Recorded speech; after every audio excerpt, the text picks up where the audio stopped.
Muy buenos días a todos. Estamos aquí en la biblioteca del Campus Náutico del Instituto Oviedo. El día de hoy tenemos una invitada muy especial y quiero presentárselas. Ella es Guadalupe Jiménez Codinac, historiadora mexicana con estudios de licenciatura y maestría en historia por la Universidad Iberoamericana, Campus Ciudad de México. Tiene un doctorado en historia por University College, University of London, Gran Bretaña. Realizó otros estudios en las universidades de San Diego de Alcalá y la Universidad de California, San Diego. Profesora e investigadora del Departamento de Historia de la Universidad Iberoamericana durante 11 años. Profesora de la Universidad George Mason en Virginia, Estados Unidos, y de la Pontificia Universidad de México. Dirigió el programa de archivos españoles de 1987 a 1991 en la Biblioteca del Congreso en Washington, D.C. Desde 1992 es asesora de Fomento Cultura Banamex AC, institución en donde ha sido curadora de exposiciones históricas, entre ellas México, su tiempo de nacer, 1750-1821, México, los proyectos de una nación, 1821-1888, y América, tierra de jinetes, esta última realizada en México y en Santiago de Chile. Y bueno, podríamos seguir hablando de todo su trabajo y su trayectoria, pero me gustaría muchísimo aprovechar y capitalizar el tiempo que tenemos para compartir el día de hoy con usted, para presentar esta conferencia. Y creo que es muy, muy importante que todos escuchemos de su voz. La charla se titula El Plan de Iguala, suma de experiencias de 1808 a 1821. Bueno, los dejo con la experta en este tema, que además, como bien lo dice ella, estamos en un día muy especial, muy bonito para llevar a cabo este espacio. Maestra, doctora, perdón, bienvenida. Muchas gracias, Paola. Y por favor, quisiera agradecer en primer lugar al Instituto Oviedo, al Club Chesterton y a todas las personas que están tomando parte de este programa. Como le decía yo a Paola, sí, estamos en un día muy significativo, verdaderamente memorable, porque es un momento fundacional de lo que somos como nación soberana, libre, y también es el fundamento del Estado mexicano. Recordamos que un jueves, 27 de septiembre de 1821, entró a la Ciudad de México el ejército trigarante, compuesto no solamente, como nos han dicho, de exrealistas y exinsurgentes, no. Se nos olvida que había más de 17,000 indultados que habían sido ya perdonados por su participación en la guerra, y muchos de ellos ya están en este ejército, y también muchos otros vecinos que se unieron. ¿Esto por qué se los digo? Porque según mi maestro, el maestro Luis González González, un gran historiador que fue el fundador del Colegio de Michoacán, él decía que de todas las etapas del proceso emancipador, la menos conocida, menos estudiada, pero más distorsionada, era la de la consumación. Qué tristeza, porque si no la entendemos, es como si nosotros como seres humanos, como personas, no supiéramos dónde nacimos, cuándo nacimos, quiénes fueron nuestros padres. Fíjense lo que le haría eso a una persona. ¿Qué problemas para tener identidad, para tener autoestima? Eso estamos haciendo con el país. No sabemos y hemos distorsionado cómo nació. Yo voy a tratar en esta plática explicarles, después de 45 años de archivos, miren, los libros son muy importantes, pero muchas veces los libros repiten lo que otros dijeron, pero a veces lo dijeron sin fundamento. Muchos no son historiadores, son escritores, y qué bien que escriban, pero como nunca se pararon en un archivo, pues dicen cosas que nosotros historiadores entendemos que así nos sucedieron. Yo voy a tratar de hacer una síntesis, imagínense lo que puedo decir quizá en 40 minutos, porque pues es muy complicado, pero trataré de que ustedes entiendan qué importante y complejo es este momento del año 21. Miren, vamos a empezar a ver cómo ese plan de Iguala, que va a ser proclamado el 24 de febrero de 1821 por Agustín de Iturbide. Quiero allí hacer muy claro que Vicente Guerrero no estuvo presente, Vicente Guerrero no participó en la elaboración del Plan de Iguala. Ese Plan de Iguala estaba escrito meses antes del 24 de febrero, ¿verdad? Y fue escrito por Iturbide. Él mismo lo dice.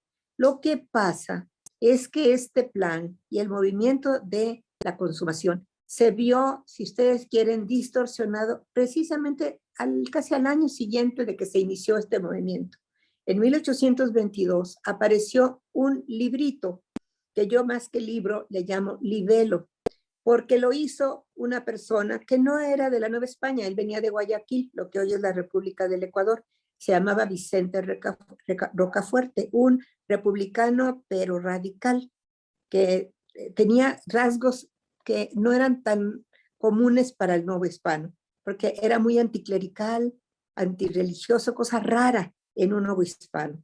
Porque como decía José María Morelos, y es cierto, el pueblo nuevo hispano era mucho más religioso que el mismo pueblo español.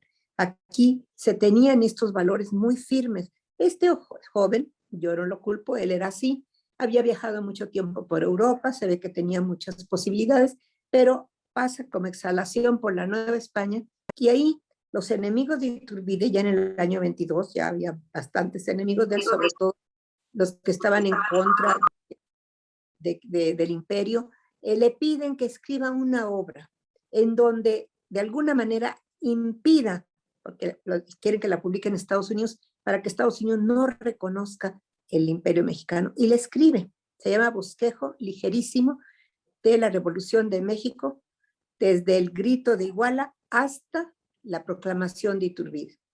No puso su nombre, él escribe nada más como un verdadero americano, y lo hace aparecer, porque ahora los historiadores creemos que no lo escribió allí, en Filadelfia, por una imprenta también inexistente, con unos nombres muy extraños, con unas letras rarísimas, pero si ustedes las leen al revés, parece que dicen Rocafuerte, es él.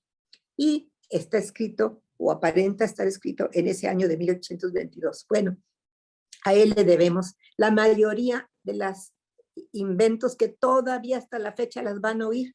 Es muy probable que los oigan hoy mismo. Que si el Plan de Iguala lo hizo, como dice él, un grupo de serviles en la Casa Profesa, en la Profesa en México. ¿Saben qué era la palabra serviles en la época? Esa palabra servil apareció en las Cortes de Cádiz de 1810 a 1814. Servil era los que no querían cambios, los que no querían reformas, los que eran más, que no querían ningún cambio. Y les ponían ser-vil, como serviles. Bueno, cuando está diciendo eso, que el Plan de Iguala se produjo en la Casa de la Profesa por un grupo de serviles, lo que nos está diciendo es que estos señores no querían cambios, no querían reformas, y era un grupo en esa Casa de la Profesa. Se llama así porque era la iglesia de los jesuitas, que habían sido expulsados en 1767 y ahora estaba en manos de los oratorianos, de los sacerdotes de San Felipe Neri. Bueno, los sacerdotes de San Felipe Neri, en un documento posterior, ellos dicen, aquí no hubo ninguna de esas reuniones. Eso es un invento. Bueno, lo seguiremos oyendo hasta la fecha, que allí se creó ese plan. Iturbide alcanzó a leer antes de su muerte ese librito y dijo, esto no es así. Quien lea el Plan de Iguala se dará cuenta que no está hecho por un grupo de serviles. ¿Por qué dice eso? Porque si uno analiza con cuidado el Plan de Iguala, y ahorita lo vamos a hacer, viéndolo a la luz de que es una suma de todo lo que se había venido proponiendo desde 1808 hasta 1820, 21, pero que además no solamente es lo que se ha propuesto, son las experiencias buenas y malas de todo lo que ha sucedido en una guerra civil de más de 10 años, que eso también tenemos que considerar. Son experiencias, unas positivas y otras negativas. Todo eso, yo, especialista en historia, veo que se concentra, y el Plan de Iguala está tratando de unir a todas estas tensiones, todos estos enfrentamientos y todas estas propuestas en algo en la que todos puedan estar de acuerdo. Miren, les voy a poner ejemplos. En 1808, que es un año que tampoco lo hemos estudiado como debemos, porque es sumamente importante, sin 8 no hay 10, no hay 15, no hay 17 y no hay 21, estos movimientos de independencia. ¿Por qué? Porque en el año 8 pasa algo inédito para la monarquía española, de la cual la Nueva España era un miembro. no estábamos solos, éramos parte de una unidad. Bueno, en ese año 8 hay una invasión del ejército francés que va a ocupar toda España. Ya para el año 10, como veremos, todas las ciudades españolas están ocupadas por el ejército invasor, menos una, que era un puerto pequeñito que daba al mar, es una lengüita que sale al mar, si ustedes van y lo conocen, se llama Cádiz. Y por eso ese es el único lugar que no pudo tomar el ejército francés. Bueno, imagínense eso, el impacto que va a tener las noticias en el verano de 1808 aquí en la Ciudad de México y en toda la Nueva España. ¿Cómo? Ha invadido este emperador Napoleón con todo su ejército España. No solamente eso, unos días después van a oír algo más terrible. Los dos reyes, el rey Carlos IV ha abdicado a nombre de su hijo y su hijo Fernando VII ha abdicado también, y ambos han abdicado para darle el trono a Napoleón, el emperador de los franceses. ¿Cómo? ¿Qué? Ahora va a ser el emperador, va a ser el rey de todos nosotros. Y el Napoleón, pues no puede ser rey de España porque es emperador de Francia, y pone a su hermano mayor, que es José Bonaparte, que va a reinar desde el año 1808 al 1813. Se supone que toda la monarquía española, aquí nunca se le permitió gobernar. Y hay que decirlo, a mucha honra de todos los dominios españoles de América, nadie aceptó al intruso, que era José Bonaparte. En España sí, hubo el Consejo Real, hubo militares, hubo eclesiásticos que aceptaron a José Bonaparte como rey. Aquí nunca. Pero esa es una situación inédita. La reacción de aquí va a ser, pues, la legal, la que era correcta. Los criollos del Ayuntamiento de la Ciudad de México, y digo criollos en el sentido que se usaba en la época, no en el sentido que le dio el porfiriato, porque le cambió el contenido. Pero en esa época criollo significaba el criado nacido que se había desarrollado en la América. Es decir, no son los hijos nada más de españoles peninsulares, no, también son muchos que han nacido aquí, que han vivido, se han nutrido de la tierra americana. En ese sentido lo dicen. Entonces estos criollos del ayuntamiento de la Ciudad de México dicen, bueno, tenemos leyes y las leyes nos dicen qué hacer cuando no hay rey. Y cuando no hay rey, las 7 partidas, que son leyes, fíjense, medievales de Castilla, porque el reino de Nueva España se había unido a Castilla en 1520, después finato en 1525. Así es como está organizada la monarquía española. Fíjense que no éramos colonia. Eso es otro error que todo el tiempo se sigue repitiendo. No fuimos colonia, éramos un reino y un virreinato. Y así ellos sabían que tenían fueros, privilegios como tal. Ustedes se imaginan una colonia que tenga una ciudad imperial. Había 2 ciudades imperiales en toda la monarquía española. ¿Verdad? Era Toledo, y la otra era la Ciudad de México. Pues cuando una colonia va a tener una de las ciudades más importantes de todo un conjunto, ¿no? Es que éramos eso, y ellos lo sabían. Entonces ellos dicen, bueno, aquí están nuestras leyes, que dicen las 7 partidas. Dicen que cuando falta el rey, se haga una junta, porque están hablando con un castellano medieval, una junta de gentiles hombres del reino, y que se haga esa junta y que gobierne en nombre del rey. Es todo lo que pide el Ayuntamiento de la Ciudad de México, una junta de americanos que gobierne en vez del rey, que ahora está preso en Francia, en Bayonne. Entonces, es legal. Bueno, pero los que se asustan van a ser sobre todo comerciantes peninsulares y también algunos miembros de la Real Audiencia, que esos sí eran españoles peninsulares, y dice, si estos criollos hacen su junta, lo que sigue va a ser la independencia. Así que hacen un golpe, diríamos, de Estado, y el 15 de septiembre de 1808, en la noche, penetran en el Real Palacio, donde está el virrey José Iturrigaray, lo aprenden a él y a toda su familia y lo van a mandar preso a España. Fíjense que se hizo algo totalmente ilegal y se recurrió a la violencia en vez de dialogar. Eso va a ser muy grave y es la base de lo que viene después. Este acto es el que, como decía Carlos María Bustamante, que era un abogado y luego un periodista muy importante, insurgente, decía, ese fue el botafuego de la revolución, lo que prendió la mecha. Claro, ¿qué va a pasar? que les impiden tener un gobierno legal.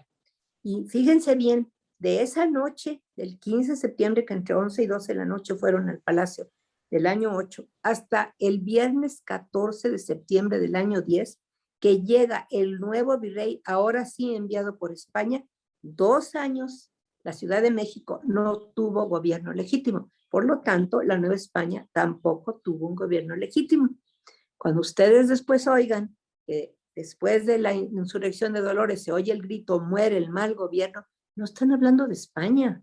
España es una víctima, está invadida, está sufriendo mucho. No, están hablando de esas autoridades de la Ciudad de México que consideraban ilegítimas.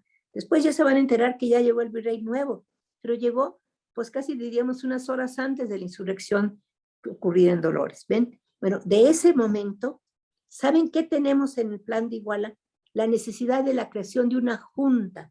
Eso lo dice el plan. Existirá una junta que se llamará Junta Provisional Gubernativa, que va a gobernar el país mientras ya se establece bien el imperio.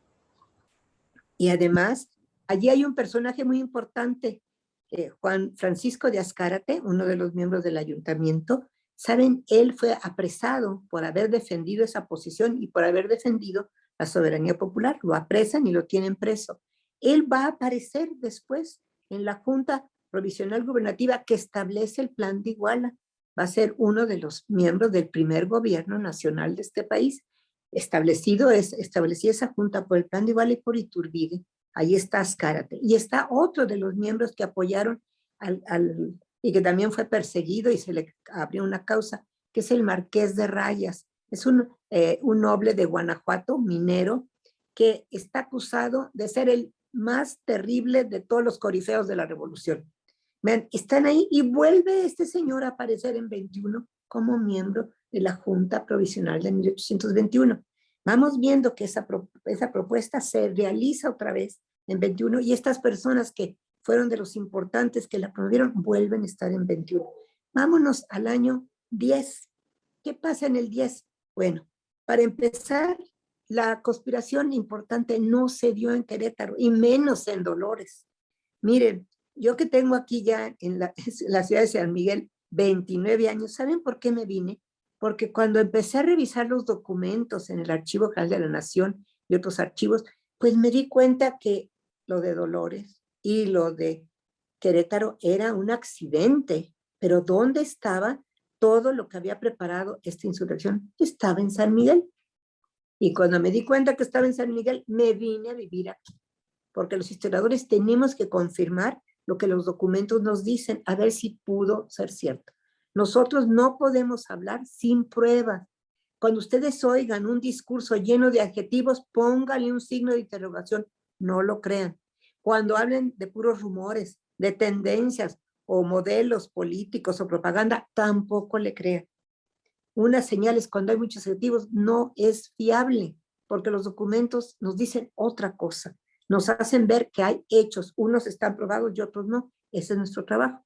Yo me vine a vivir aquí y a poder revisar en todo lo que pude quién fue el verdadero que organizó esta conspiración y esta insurrección. Bueno, fue Allende, fue Ignacio de Allende.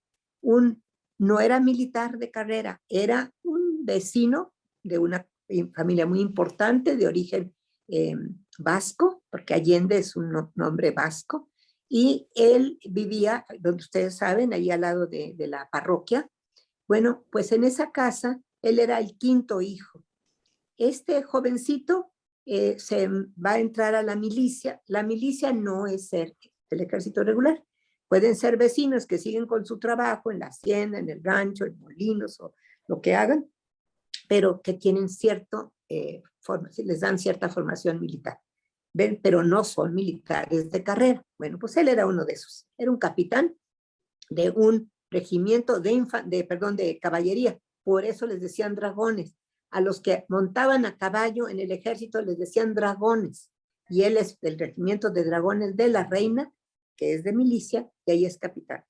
¿Por qué él empieza a organizar una junta? Creemos que finales del año 1808, principios del 9, ya empezó a organizar aquí en San Miguel una junta que va a tener más de 60 miembros. Si ustedes van allí a la Casa de Allende, que hoy es museo, verán en la parte de abajo, al fondo, está una sala donde logramos poner los nombres de todos estos conspiradores. A ver, que los sanmiguelenses se deberían de conocer, todos estos conspiradores casi no los conocen, pero ahí están.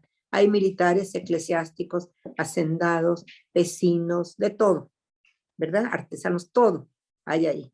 Bueno, es importante para que vean que ahí se inicia.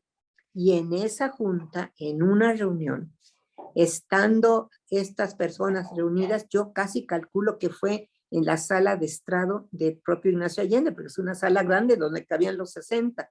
Bueno, uno de ellos, de los conspiradores, dice, no podemos dejar que un militar o que un civil nos dé la voz de insurrección, porque el pueblo no los va a seguir. Se necesita que sea un sacerdote, un eclesiástico de luces, que sea muy conocido, porque a ese sí se le va a seguir.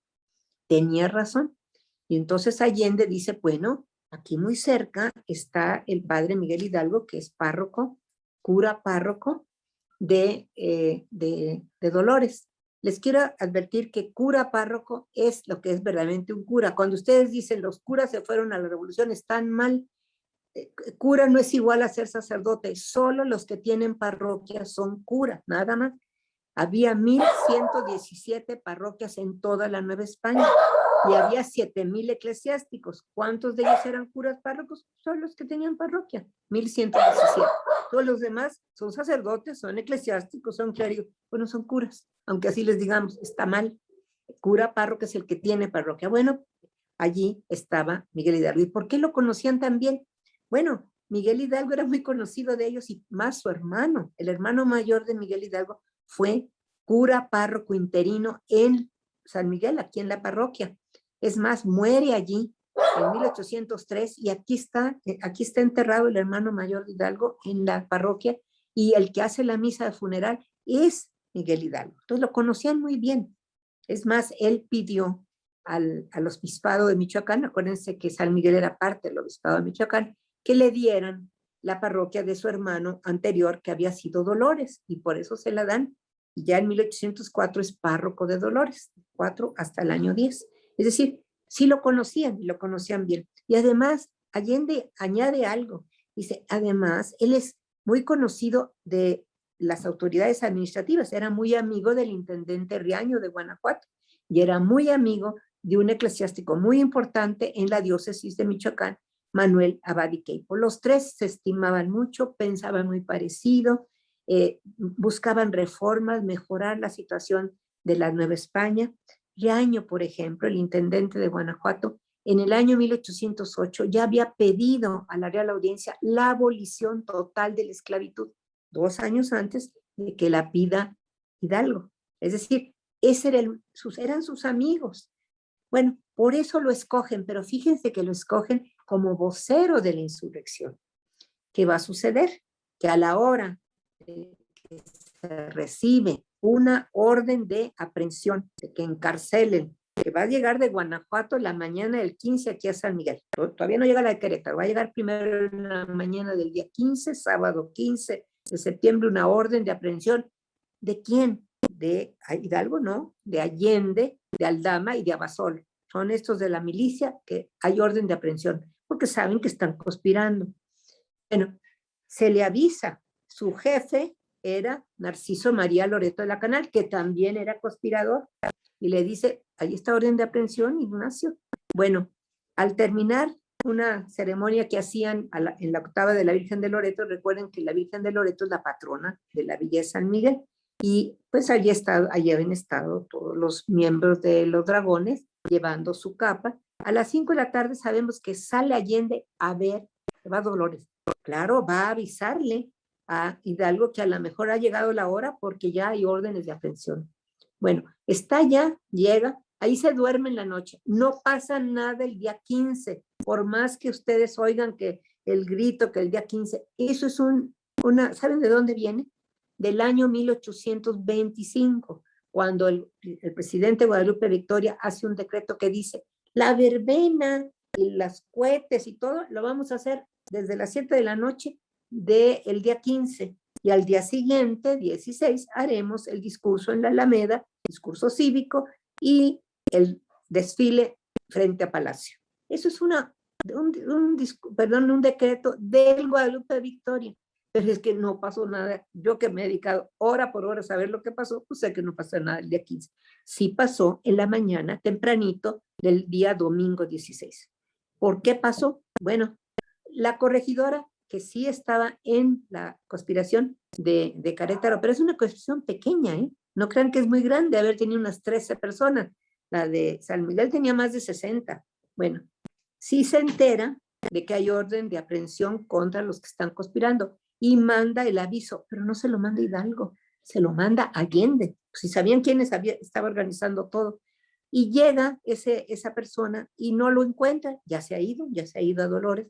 Y entonces puede hablar con otro de los conjurados, que es Juan Aldama, y Juan Aldama toma su caballo esa noche y se va galopando y va a llegar después de las 2 de la mañana, porque él lo dice en su proceso. Va a llegar después de las 2 de la mañana. Primero le habla a Allende y le platica que hay una orden de aprehensión ahora de Querétaro que viene contra ellos. Y entonces, pues ya despiertan a Hidalgo. Allí deciden, y no me puedo tardar en todo lo que pasó, deciden ya dar la voz. ¿Qué está pasando? Es una insurrección que va a nacer con 2 cabezas.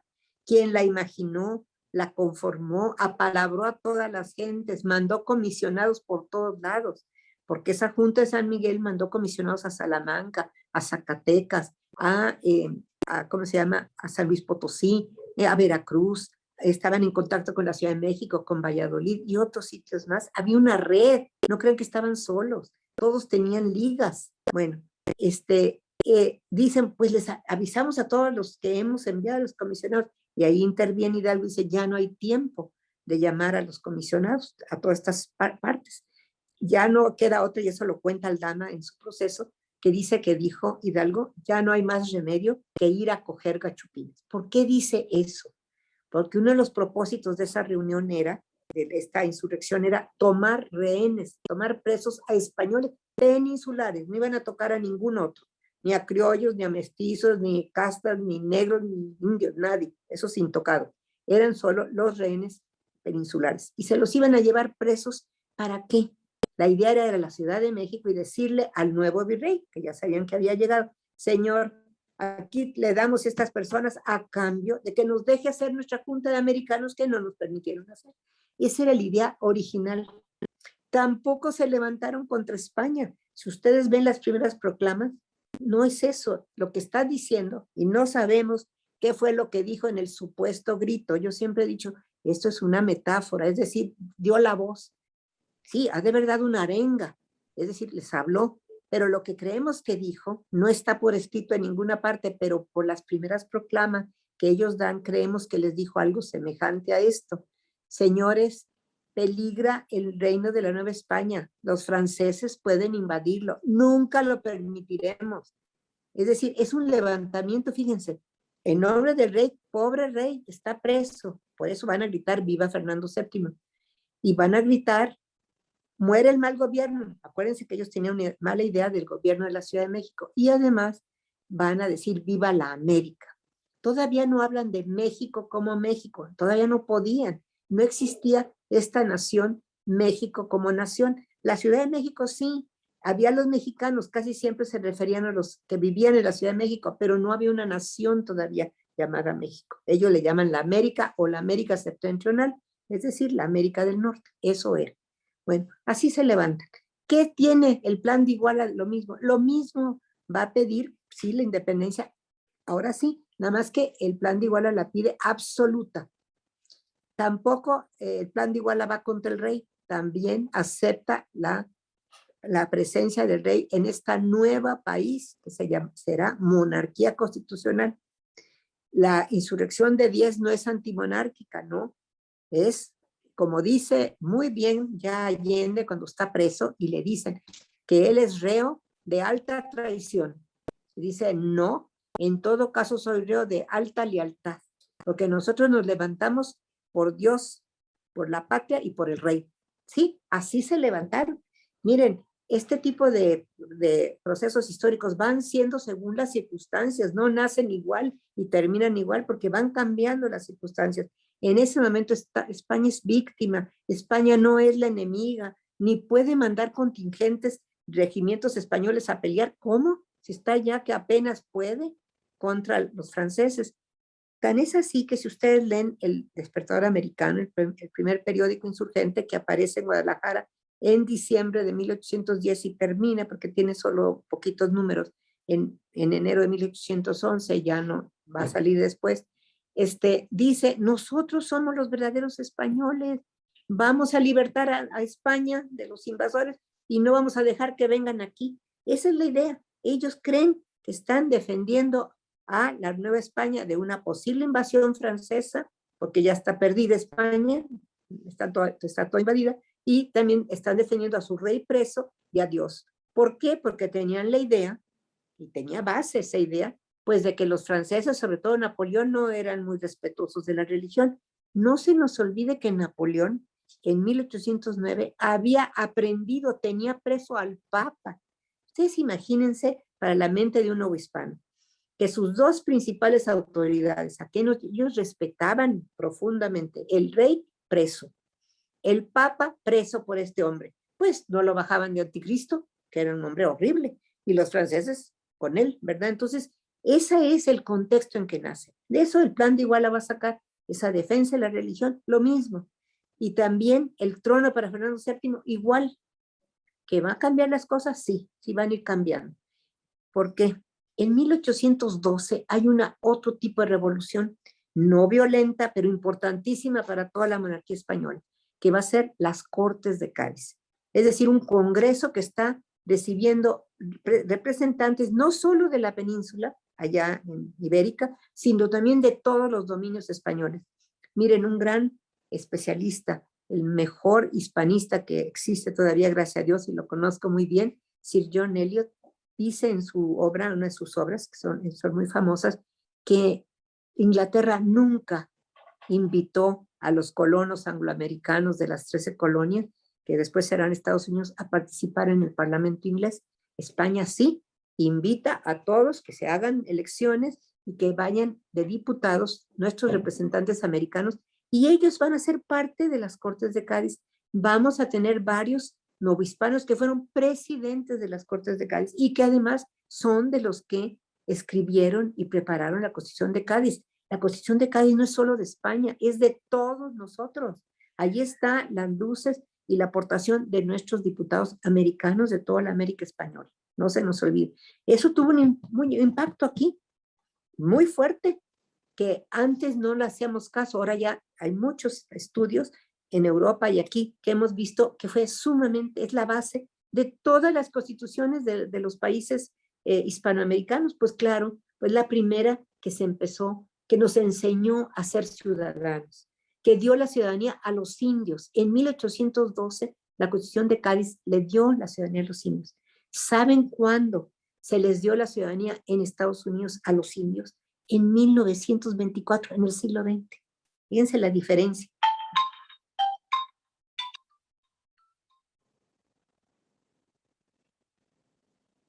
Perdón, tengo que hacer que no me hablen. Bueno, perdón.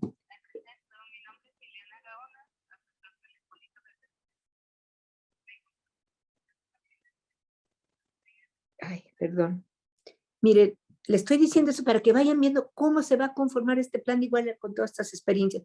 ¿Cuál es la experiencia de la Constitución de Cádiz en el plan de Iguala? Que dice el plan que se va a gobernar esta nueva nación que se va a llamar, no lo dice ahí, pero lo dice después en el Tratado de Córdoba, lo del Imperio Mexicano. Esta nueva nación se va a gobernar con las leyes vigentes, y en el año 20 y 21 las leyes vigentes era la Constitución de Cádiz. Iturbide lo repite muchas veces: se va a gobernar con la Constitución de Cádiz mientras no afecte al plan de Iguala. Y así fue. En los 3 años nacemos como una nación, pero en una modernidad constitucional de la época. No nacemos, como nos han dicho, en el, ay, estos militares y estos clérigos retrógrados y esta oligarquía criolla que nomás quería sus privilegios. No, eso no es cierto. Se nació como parte de esa modernidad constitucional de todo el Atlántico que estaba como una ola revolucionaria del año 20. Más que se nos olvida que tenemos una historia más amplia. Bueno, les digo eso para que vayan tomando en cuenta. Eso es 12. ¿Qué pasa en 14? En 14 regresa el rey Fernando VII, ya vuelve como rey. Lo primero que hace, ya como rey, abolir la Constitución e implantar otra vez un tipo de monarquía absoluta. Desde 14 hasta el 19, porque el 1 de enero de 20 lo van a obligar a cambiar. Pero bueno, el 14 ya llega el rey. Aquí empieza a cambiar la mentalidad de parte de la insurgencia, porque ya no están tan convencidos de que valga poner al rey. Morelos lo dice de una manera muy chistosa, dice, es que regresó de la prisión de Francia afrancesado, entonces como que ya le empiezan a dudar de él. Y entonces ya viene, y ustedes se acordarán, una constitución insurgente, que es la constitución de Apatzingán de 1814, que ya tiende a que se haga una república. Pero esa constitución tiene muchas cosas que también aparecen en Iguala. La defensa de la religión católica, la independencia absoluta, la división de poderes, etcétera, y algo muy importante, una preocupación social por la igualdad entre todos los grupos de la Nueva España. Lo mismo va a ser el plan de Iguala, va a ir más allá que la propia Constitución de Cádiz. La Constitución de Cádiz no les dio la ciudadanía a los que tuvieran algo de sangre africana. Por más que nuestros diputados, sobre todo uno, el diputado por Tlaxcala, un sacerdote que se llamaba Miguel Guridi Alcocer, que fue presidente de las Cortes en Cádiz, se levantó y les dijo a todos los diputados, señores, ¿cómo quieren recordarnos, que nos recuerde el pueblo? ¿Como padres o como padrastros de la patria?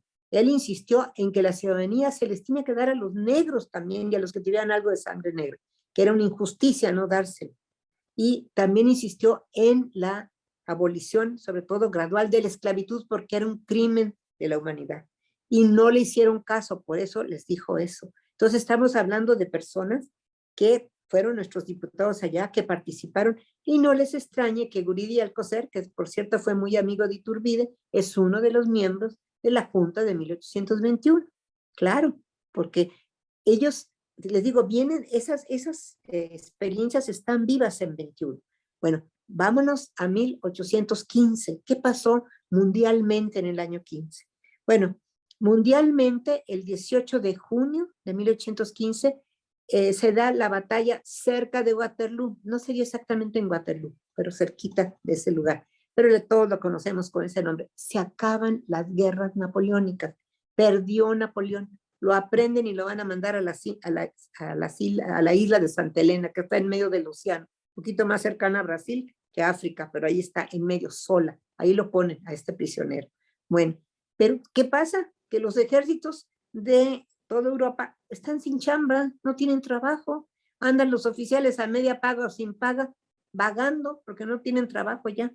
Fíjense que es el momento que nuestros patriotas hispanoamericanos que andan en Europa empiezan a reclutar expediciones de veteranos, oficiales, todos, que vengan a ayudarnos a las guerras de independencia. Lo hace Río de la Plata, lo hace Caracas, lo hace Colombia, lo hace Chile, lo hace Perú. Todos empiezan a invitar a estos oficiales que no tienen trabajo, que vengan y vienen. Es el caso nuestro de la expedición de Javier Mina, que se empieza a organizar en 1815 precisamente en Londres y que va a venir en 1817 con 300 oficiales. No traían soldados, sabían que había soldados, lo que no había era veteranos conocedores de la guerra y por eso traían oficiales. ¿Qué dice la expedición de Mina? ¿Qué quiere Mina? Dice Mina, la manera de conseguir independencia es uniendo a los insurgentes con los realistas. Ya no es enfrentamiento entre hermanos, porque esta guerra era muy cruel, porque era una guerra civil. No era propiamente contra España, era entre el vecino y el amigo, entre el papá y el hijo, entre las familias, entre los pueblos, entre los vecinos, entre las comunidades religiosas, peleándose internamente por esta situación.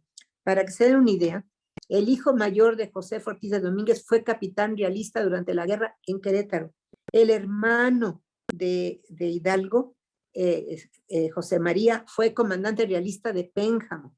el primo de Allende era realista. Y así les puedo yo decir familia por familia.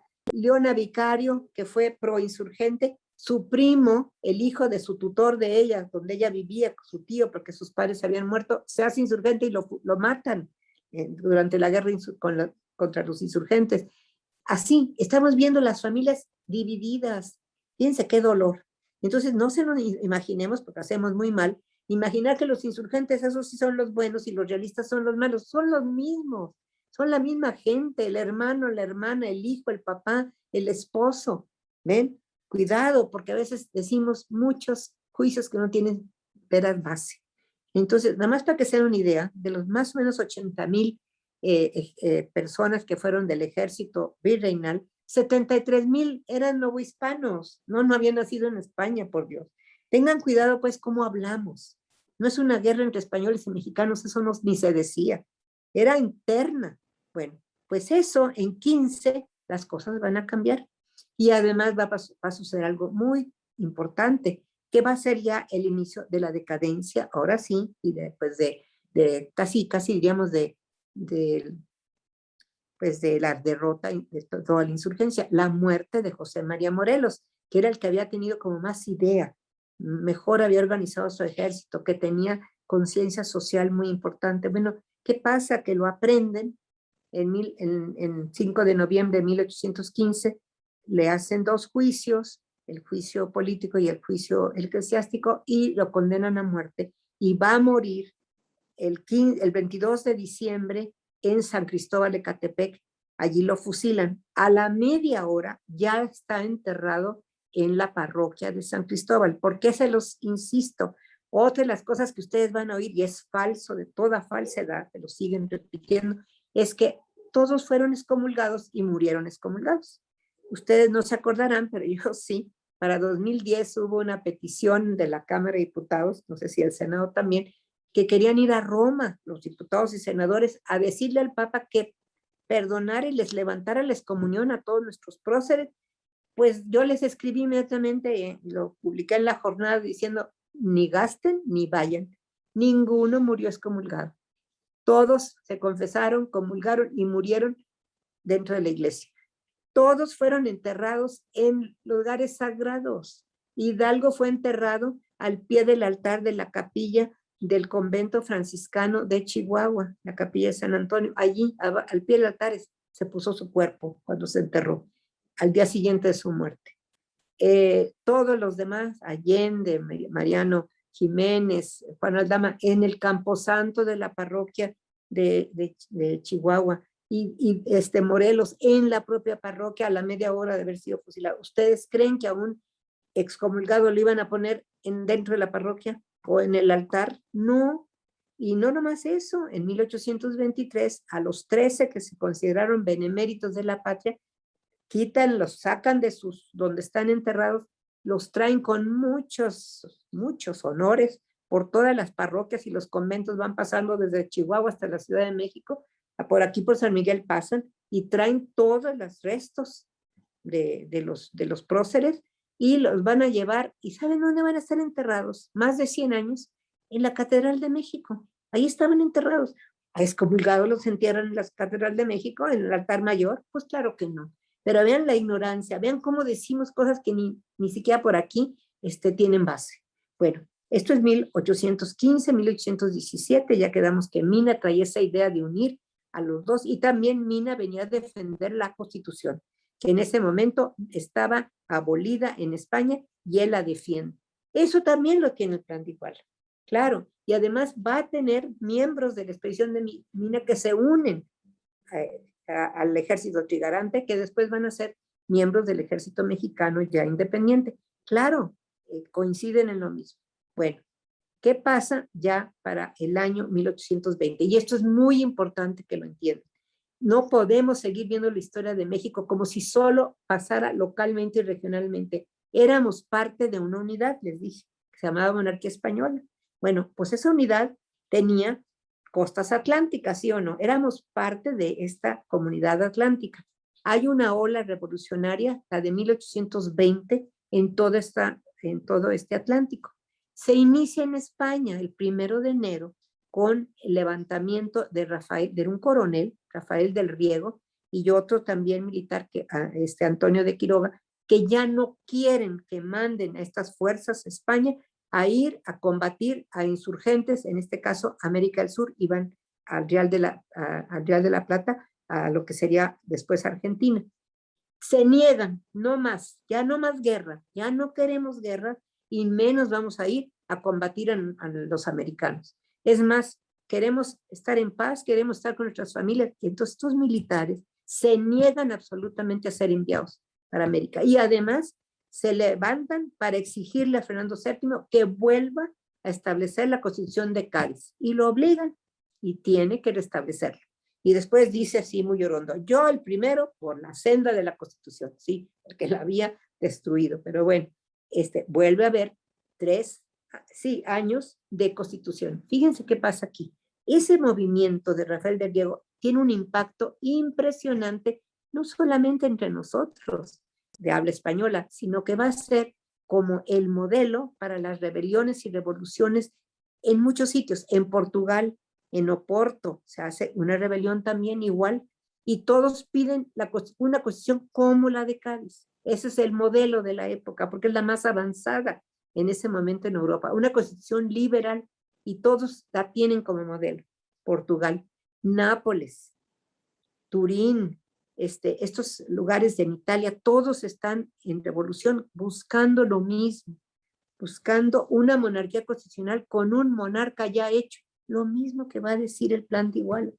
Una monarquía constitucional con un monarca ya hecho, es decir, que ya esté preparado, que no vaya a ser un sujeto de que todos empiecen a pelear por el trono. Lo mismo dice otras revoluciones, la griega. Grecia se levanta en 1821 contra el imperio turco, con el imperio otomano, para liberarse de ellos. Son militares también los que se levantan. Así se inicia un regimiento, se levanta con el apoyo del patriarca de la Iglesia Ortodoxa griega. Ellos eran cristianos ortodoxos, se levantan con ese apoyo. Tan es así que los turcos van a aprender al patriarca y lo van a ejecutar. ¿Ven? Entonces, a ver, aquí nos han dicho, es que esta consumación se hizo con los militares y el clero que solo quería proteger sus intereses. Ya olvidan todo lo que pasó antes y ahora quieren hacerse de la independencia para manejarse y que no haya cambios y que siga el mismo orden todo injusto. Eso dicen. No es cierto. Es que lo que pasa es que los que están aquí, también los militares de aquí, tanto exinsurgentes como exrealistas, y los indultados, que les digo que son como 17,000, ya no quieren volver a la guerra. Están todos convencidos que se necesita la independencia, pero no con métodos violentos. Han vivido demasiada muerte, epidemias, hambre, destrucción de haciendas, de caminos, de puentes. Han sufrido tanto que lo que menos quieren es la guerra. Entonces son los que se van a levantar, sí, pero no están solos. Si ustedes ven el apoyo en los pueblos están necesitadísimos de paz y de tranquilidad, ya están hartos de la guerra. Bueno, en ese contexto es que se da la consumación. Iturbide no era militar ya en el año 20, no estaba ni en el ejército. Desde el año 16 se había alejado y se había ido a Chalco, donde le habían rentado una hacienda, la hacienda de Chalco, que había sido los jesuitas, pero la tenía el gobierno virreinal, se la rentan, y ahí está trabajando, porque él lo que sabía hacer, era muy buen jinete, ¿verdad? Le decían el dragón de hierro, porque era muy bueno. Dragón quiere decir jinete, en la época. Entonces, eso es lo que él estaba acostumbrado. Está ahí desde el 16 al 20, como vecino, ya no está en la guerra.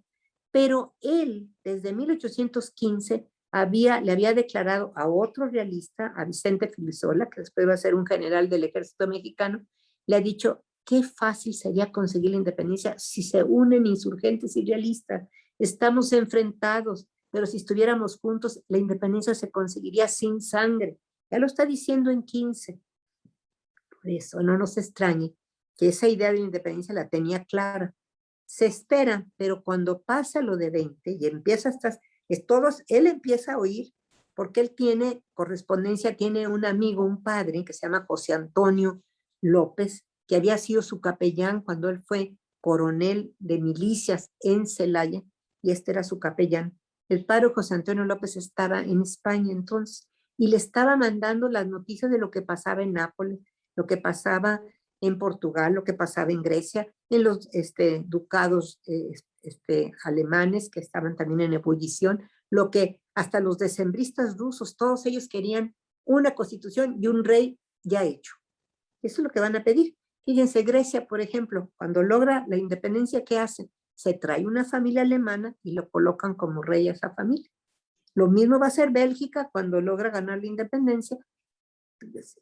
Quiere una constitución liberal, sí, todo, pero se traen un rey ya hecho y se traen a una familia alemana que es nada menos que Leopoldo I, el que va a ser padre de Carlota, nuestra emperatriz. Entonces vayan viendo cómo esto era más extenso, este movimiento. No es como lo vemos aquí con ojos como en un cuadrito, no, esto era más. Pero el plan de Iguala tiene todas estas presencias.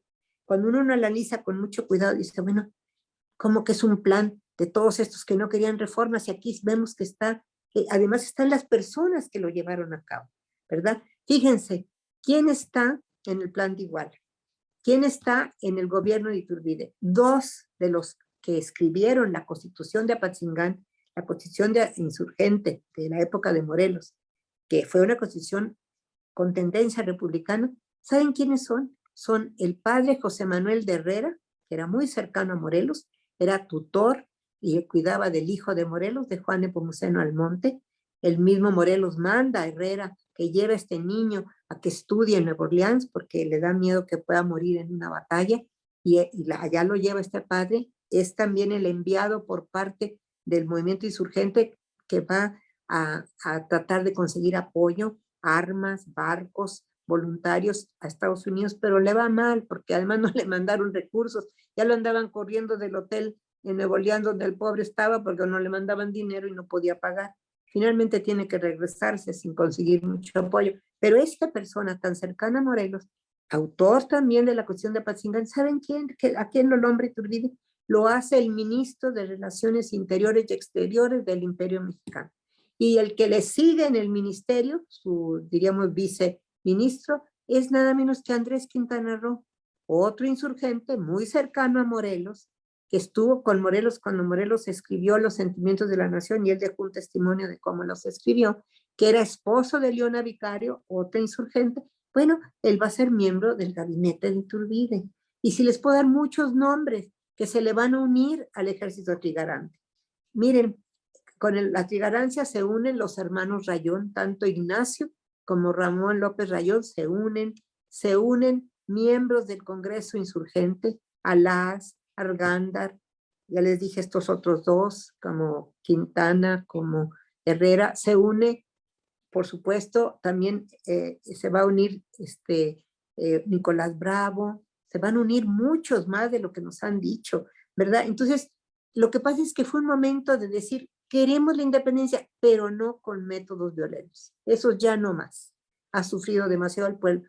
Esto es por eso tan valioso este momento. Se logró porque llegaron a un acuerdo, porque dejaron las diferencias, porque dialogaron y todos pensaron que había un objetivo común en donde todos podían estar de acuerdo, que era la independencia, y que por el bien del pueblo de esta nación, no más violencia, no más guerra, no más enfrentamiento. Mi maestro Luis González también decía algo muy importante. Él decía que él y otros historiadores habían llegado a la conclusión, después de muchos años de estudiar nuestra historia, que México había avanzado solo cuando se ponía de acuerdo y cuando las cosas eran por métodos de paz, cuando no había enfrentamiento, porque cuando había enfrentamiento no avanzábamos. Nuestros avances se daban cuando estábamos de acuerdo. Fíjense qué lección para hoy, que parece ser que nos estamos enfrentando, que ustedes jóvenes han de oír una cantidad de adjetivos de toda suerte, hasta groserías, de una y de otra parte. Crean que eso no es real. No pueden ser los adjetivos ni negativos ni laudatorios lo que describan ni un hecho ni una persona. Los historiadores tememos esos adjetivos. No los conviertan en historia. No son historia. Son opiniones. Yo siempre les decía a mis alumnos en la universidad, si ustedes tienen 100,000 conejos y los quieren convertir en un caballo, no se pueden, aunque tengan más. Tampoco las opiniones, los rumores, los modelos teóricos, esos, aunque tengan miles y miles y los junten, no pueden hacer un hecho histórico que necesita evidencia de que sucedió y de qué manera sucedió. Por eso, como historiadora, me preocupa que se sigan diciendo tantas falsedades sobre lo que pasó en la consumación. El plan de Iguala no la hizo un grupo de estos reaccionarios antiliberales, anticonstitucionales. No, lo hizo Iturbide y es un plan liberal, es un plan de un liberalismo propio, no es un liberalismo tipo Inglaterra o tipo francés o meramente el gaditano de Cádiz, no, es una adaptación al caso de la Nueva España. También son constitucionalistas. Iturbide es constitucionalista, siempre gobernó con la Constitución, nunca fuera de la Constitución. Entonces, ¿de dónde le decimos eso? Y lo seguimos repitiendo. Después, es un asesino, un malvado, secuestrador. He oído hace unos días que decía un tipo. Le digo, ¿sabe qué está diciendo usted? Iturbide mandó fusilar gentes, eran combatientes, estaban en una guerra.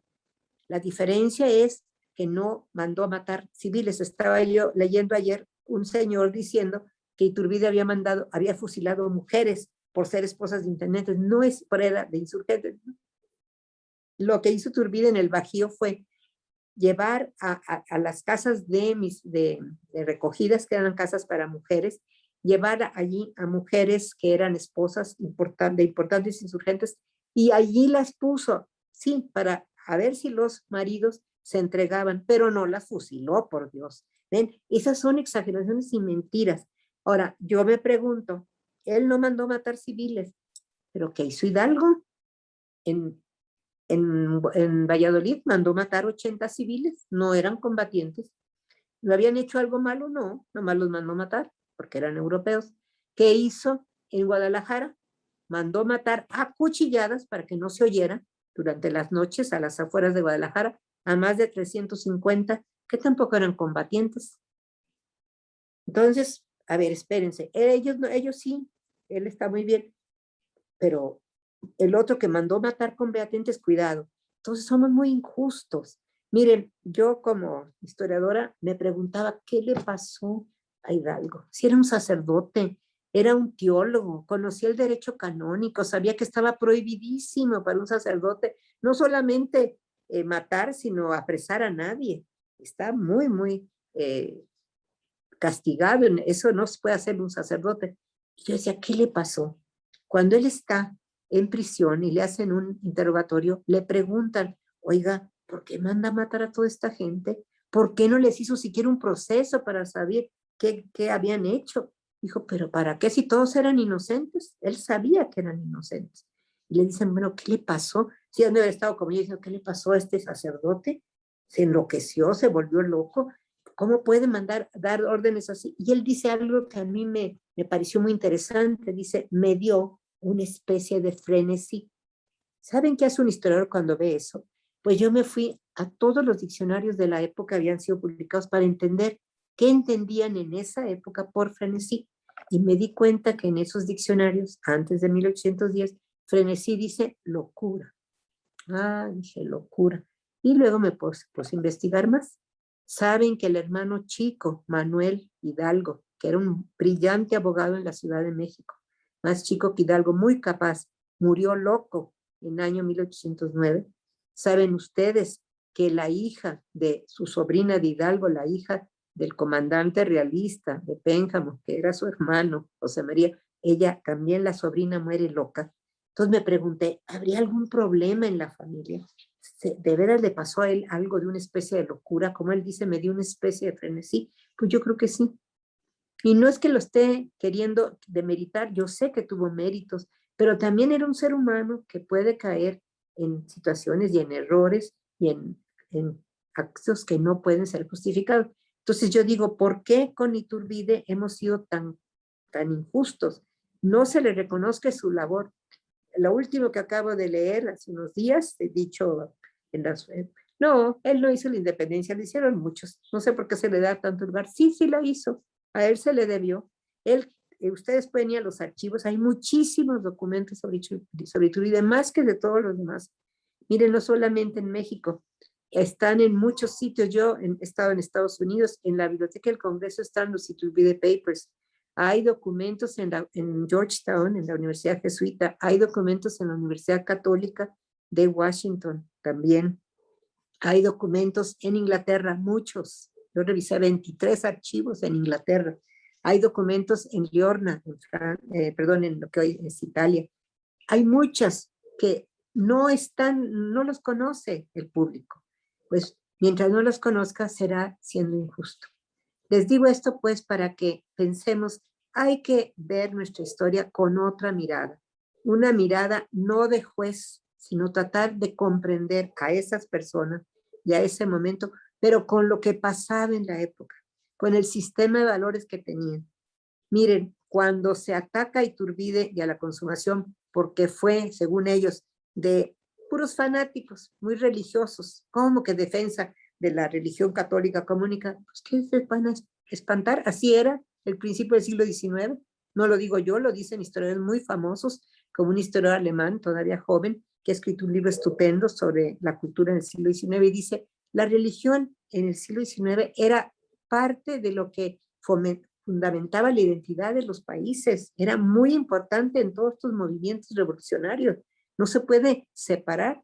Entonces, eso por un lado. Y segundo, decir, bueno, si él era una persona creyente, por eso lo vamos a decir, porque estamos obligándolo a que tuviera el pensamiento que van a tener ya de 1850 en adelante las generaciones de mexicanos. ¿Por qué? Porque pues ya han pasado 3 intentos de reforma, porque ha habido enfrentamiento entre la Iglesia y el Estado por muchos años. Después de los 20, por los 30 se empieza la primera reforma en los años 33 y van a continuar hasta la época del Lerdo de Tejada en los 70. Esos enfrentamientos de esta iglesia muy fuertes. Bueno, pero yo no puedo pensar como los que pensaban después de 1870. No puedo pensar como pensaban los porfiristas, que ya venían de toda esa experiencia, ni menos como los de la Revolución Mexicana que le tenían tirria a Iturbide, ¿verdad? Como ese conservador, ese reaccionario. No, tenemos que entenderlo en su época, cuáles eran los valores de su época. Si ustedes analizan la Constitución de Cádiz, la Constitución de Apatzingán, los elementos constitucionales de Rayón y la Constitución de la República Federal Mexicana de 1824, verán que todas ellas tienen una cláusula de defensa completa de la religión católica como única. Va más allá la misma Constitución Federal de 24, porque eso era lo normal. Ustedes no le pueden pedir a México de 1821 que tuviera varias religiones, pues si no las había, no había una, pues cómo entonces exigirle una mentalidad laica, una mentalidad anti-eclesiástica, de otro tipo, que va a venir, sí, después, sobre todo después de los años 50, en el siglo XIX. Entonces, estamos haciendo mal, así no vamos a entendernos. ¿Qué les pido? Que revisen esto que sucedió en 21 como la suma de todas esas experiencias buenas, duras, malas, tristes, gloriosas, de muchos esfuerzos, de sacrificios, de todos, sacrificios de los insurgentes, sacrificios de los realistas, porque también eran hijos y hermanos de los otros, y también sufren y dan su vida por una causa que ellos creen. Están defendiendo la Nueva España de lo que ellos creen que es una rebelión, es una insurrección que ha hecho muchos daños, porque sí ha habido mucha destrucción, pues ellos también la defienden. Entonces, los veamos así, que también dieron su vida, y además que entendamos que en cada momento, cada año, las cosas van cambiando. Ya no pueden pensar igual como en 10 los de 20. Hay toda una experiencia diferente, ¿verdad? Y así, créanme que vamos a estar muy orgullosos de nuestra identidad como mexicana. Y yo los invito, si pueden, que hoy a las 8:30 se me hizo una invitación muy bonita del Arzobispado de México. Le han pedido a todos los templos, a todas las parroquias, a todas las iglesias de la Ciudad de México que a las 8:30 toquen las campanas a vuelo, en recuerdo de que en el año 1821, desde que entró desde que empieza la entrada del ejército en la mañana, diríamos entre 8, 9 y media de la mañana, todas las campanas hasta las 3 de la tarde de toda la Ciudad de México estuvieron tocando de alegría. Ahora se van a empezar a tocar a las 8:30 de la noche en toda la arquidiócesis. Pero si nosotros, aunque no estemos ahí, podemos unirnos a ese júbilo, qué bonito, porque nos vamos a sentir mexicanos, hermanos, no enfrentados, peleándonos, diciéndonos adjetivos y groserías muy feas. Miren, cuando hay violencia en las palabras, sigue la violencia física.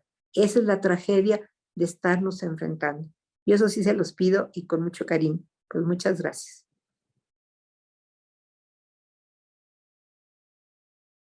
No sé si quisieran hacerme preguntas. Doctora, de verdad que nos ha dejado ahorita pues, sin palabras. Ha sido un deleite el poder escucharla. Al menos mis compañeros que estamos aquí, se nos puso chinita la piel con todo el relato, pero creo que el cierre ha sido fantástico. Por cuestión de tiempo ya se nos complica un poco el parte de las preguntas, pero me gustaría mucho el poder retomar el tema, o sea, que puedan digerir nuestros estudiantes y maestros, toda la comunidad, pues toda esta charla que nos ha compartido, que a mí se me hace sumamente valiosa, para poder entonces identificar, hasta por equipos y tal, las preguntas que quisiéramos hacerle y retomar el tema en el corto plazo, vamos, para que tampoco se nos enfríe. Pero Sí, ¿no? si usted estuviera dispuesta, vamos, nos encantaría el poder hacerlo. Y yo sí me digo, aprovechando el que tengo la fortuna de tener el micrófono, me gustaría pedirle si nos pudiera dejar tarea con qué bibliografía sugeriría que repasáramos sobre el tema, también para seguir, pues seguirlo calentando, ¿no? Miren, gracias a Dios, hay muchos historiadores actualmente que han estado replanteando esta época. Yo conozco por lo menos a 20 que nos hemos reunido en muchos sitios. La última vez fue en Córdoba, Veracruz, el 24 de agosto del año pasado, porque todos estamos replanteando la consumación, sabiendo que es muy importante, no como nos la han contado. Y ya hay nuevas, yo voy a mandarles algunos artículos que he escrito. Si quieren, se los mando a Paola para que ella se los haga llegar y ahí van a ver varias de estas ideas que por pues, lo poquito del tiempo que tenemos no les puedo explicar aquí, pero que les van a ayudar. Y de bibliografía, con mucho gusto. Miren, hay una biografía, la única biografía más o menos confiable de Agustín de Iturbide, desgraciadamente tiene más de 50 años. La hizo William D. Robinson, se llama Iturbide of Mexico, pero está traducida hace unos 4 años por Fondo de Cultura Económica, que se llama Iturbide de México. La pueden conseguir. Robertson, como no era de México, no tenía todas estas telarañas de esta historia oficial que han distorsionado todo. Entonces él se fue a los documentos y nos va presentando con bastante tranquilidad una serie de hechos, pues para que lo entendamos. Entonces, ese lo pueden encontrar en las librerías del fondo y si quieren, métanse a Amazon, yo creo que ahí le encuentran. Y es una publicación, ya la reedición, como de hace 4 años, entonces les conviene. Yo he escrito también bastante, pero es un libro que lo publicó Fomento Cultural, de Banamex y pues ya está muy agotado, se llama México, su tiempo de nacer, 1808 a 1821, que es todo este proceso de cómo se va acumulando toda esta experiencia hasta el año 21. Desgraciadamente les digo, pues sí, el libro existe, pero ya casi no se consigue. No sé si lo tenga la biblioteca de ustedes, pero ese es de Fomento. También pueden buscar los libros de Jaime del Arenal. Él es un doctor en Derecho, pero también doctor en Historia, que se ha dedicado muchísimo a revisar la consumación desde el punto de vista jurídico. Y los historiadores del derecho nos han ayudado mucho a los historiadores a ver la importancia de 3 documentos fundacionales de lo que somos como país, del Estado mexicano: Plan de Iguala, Tratados de Córdoba y Acta de Independencia del Imperio Mexicano. Precisamente Jaime Larenal este año nos dio a todos los historiadores conocimiento de algo que teníamos todos equivocados. Y así lo dije yo en mis libros y lo han dicho todos mis compañeros. ¿Por qué? Todos hablábamos de que el acta de independencia del Imperio Mexicano se firmó al día siguiente del 27, el 28, en Palacio por la Junta Gubernativa. Todos creíamos que se había hecho así. Así están en los libros. Él descubrió que no había tal acta el día 28 de septiembre.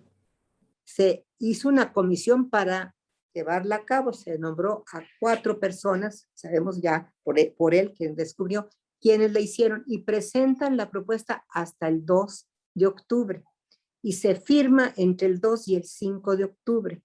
¿Qué pasa? Que por eso el acta original, fíjense bien, dice espacio para el acta, para la firma de don Juan O'Donoghue. No firma. Si hubiera estado como estuvo el 28 en la tarde, allí en septiembre hubiera podido firmar si ya había acta. Como no la había, ¿por qué no firma? Él se enferma gravemente el 30 de septiembre y va a morir el 8 de octubre, ya muy grave. Yo creo que ya para el 5 de esos días ya no pudo ni firmar porque estaba ya inconsciente. Entonces, ahora entendemos todos por qué no firmó. Pero esto se debió a las investigaciones de Jaime Larenal. Él tiene 2 o 3 libros, que ahorita no me acuerdo, creo que uno se llama El modo de ser libre, que ha escrito y que pueden asegurarse que ha sido muy cuidadoso. Pero yo les mando después una bibliografía, porque le digo, ya vemos muchos que estamos viendo la consumación desde el punto de vista financiero, de las ideas, de la cultura, de la cuestión social, de la cuestión de derecho.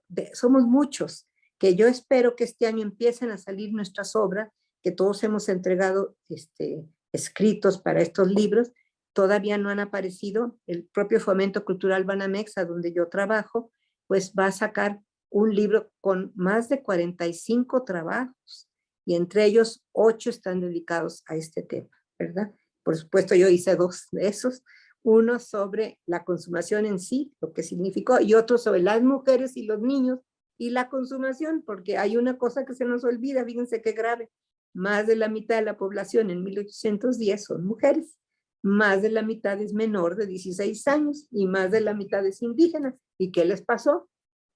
¿Por qué nunca hablamos de ellos? A ver, pues algo está mal, ¿no?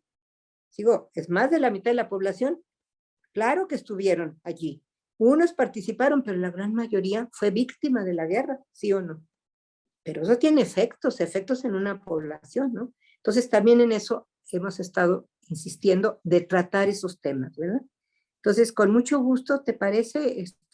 Yo les mando algunos de estos artículos que he escrito que les pueda servir para ir hilando este proceso. Miren, la historia es como una cadena que tiene, ¿verdad? Eslabones. No lo puede uno despegar del pasado.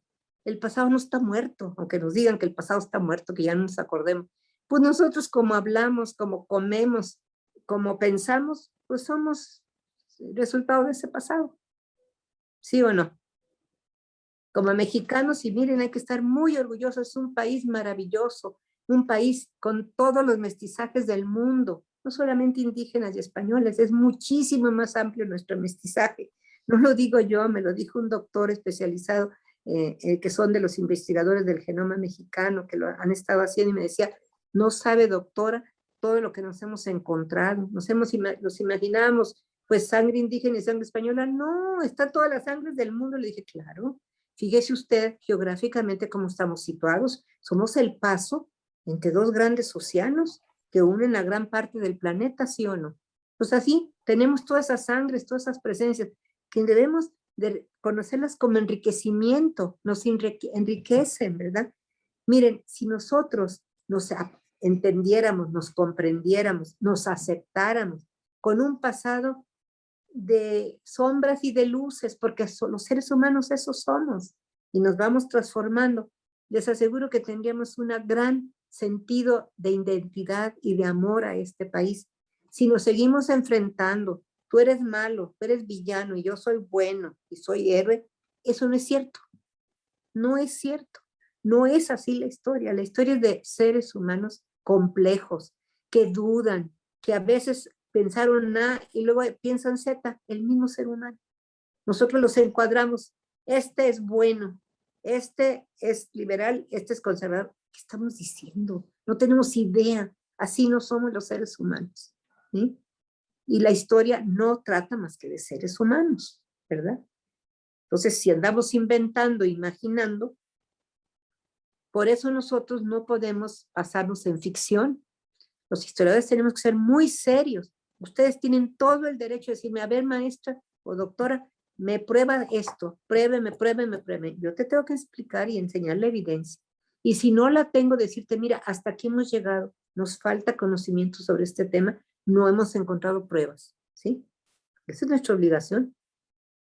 Pero eso de que, fíjense ustedes en los discursos cívicos, gran parte, y lo que están escribiendo en los periódicos, yo lo veo y digo, pero estas gentes que están diciendo, le llaman general Iturbide. Iturbide nunca fue general, él fue un coronel del regimiento de Celaya y así se queda.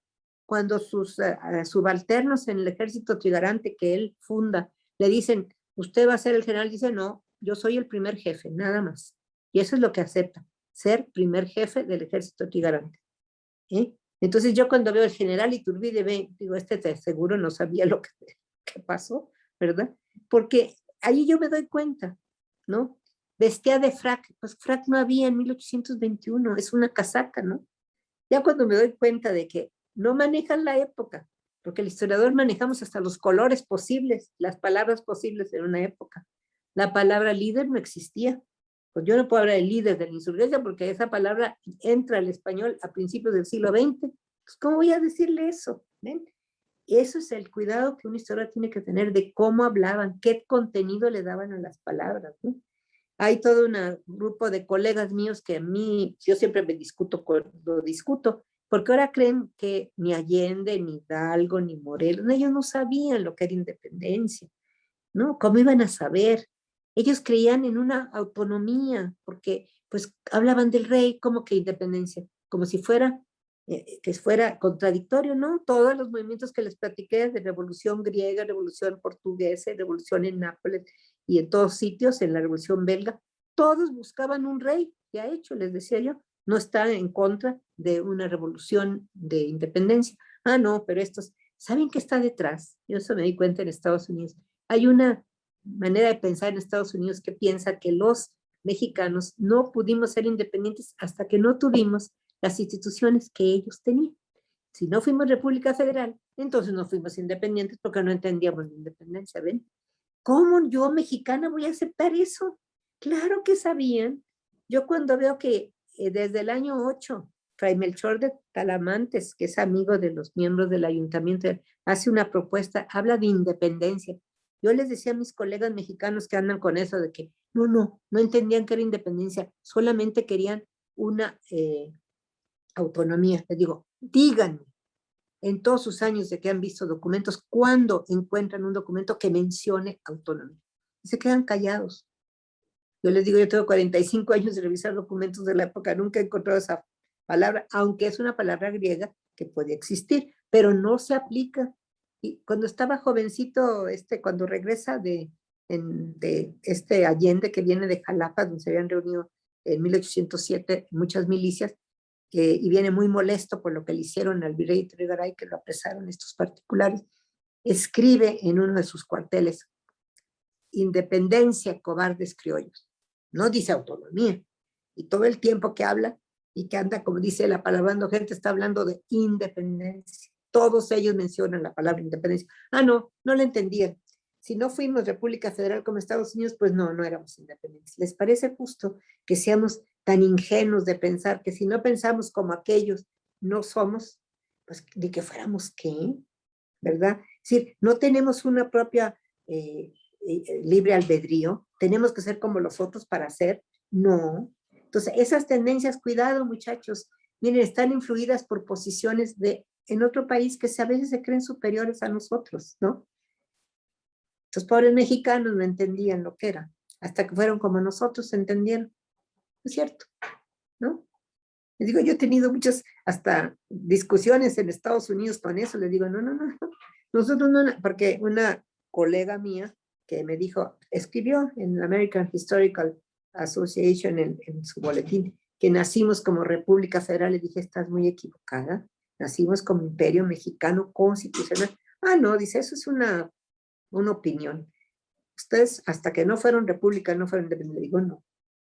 No porque tú quieres que tengamos tus instituciones, si no, no somos independientes. Claro que lo fuimos, a nuestro modo, ¿no?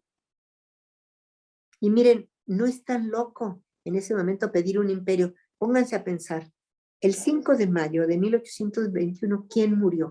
Murió Napoleón. Napoleón, que era el típico soldado emperador del momento, el ejemplo, muere el mismo año de 21. Es un modelo vivo todavía, un imperio de ese tipo, ¿ve?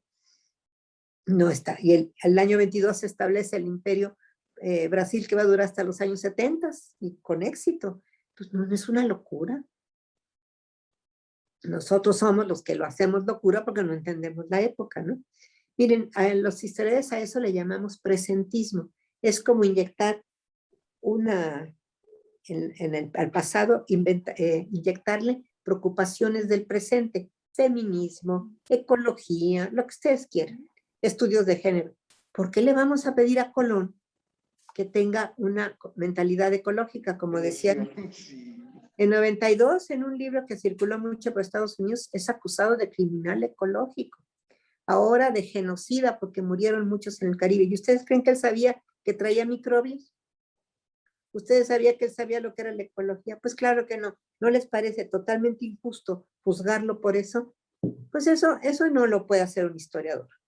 Eso lo hace la ignorancia y la soberbia, porque mucha ignorancia, cero estudio, y además nos dedicamos a pontificar.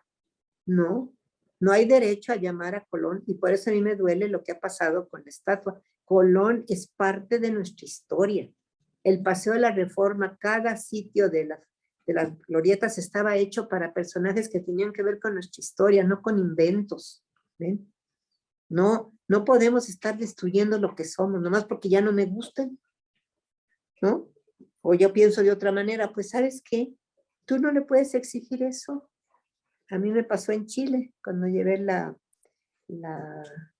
exposición de América Tierra de Jinetes, la directora que acababan de nombrar, allí en el Palacio de la Moneda, el sitio donde habíamos puesto la exposición, a fuerza muy enojada, porque los 8 personajes jinetes que pusimos, que representan a 8 países de la América, de toda América, pues todos eran hombres, y furiosa, diciendo que olvidábamos a la mujer y que era incompleta la historia. Le dijimos, mira, durante el siglo XIX se escogieron estos personajes y fueron hombres, fueron jinetes.